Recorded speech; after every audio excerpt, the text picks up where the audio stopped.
And now move on to Mr Farage on behalf of Independence and Democracy for 2 minutes. President, what a funny old European Union it is, isn't it? Last Saturday afternoon, after a jolly good lunch at the Elysee, the European leaders stood on the steps and they talked with fairly weak smiles about solidarity.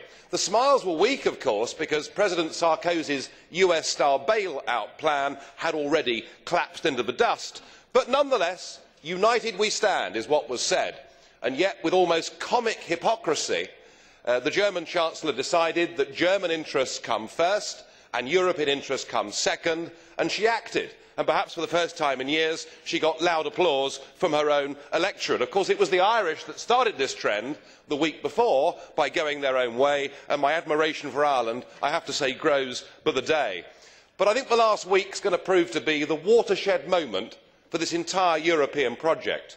You see, the only way to stop countries acting in their own national interest is to take that power away from them, to form a Treasury Department there in Frankfurt that has power over tax and power over government spending. And indeed, I've heard some of the EU extremists this afternoon effectively call for that. Yet you can't do it because it won't command public support. In fact, to do that would be even more unpopular than your hated Lisbon Treaty. No more likely is that what's happened in the last week marks the beginning of the end. The markets are saying it already.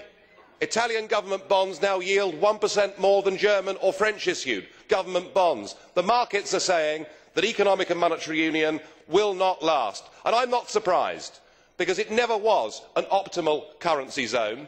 One interest rate could never fit all these different countries, and you've never had proper public support. But it must be one thing or the other. It's either a full EU state that controls everything, or it is disintegration and back to national control. The credit crunch is hitting and hurting all of us, but I see a speck of light at the end of a tunnel. I see a dividend, possibly the beginning of the end of this whole mad and unwanted project. Thank you.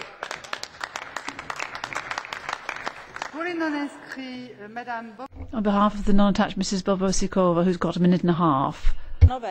Ladies and gentlemen, representatives of the Commission and EU member states should resist two temptations next week. Firstly, they should recognise that the Lisbon Treaty is dead and that any form of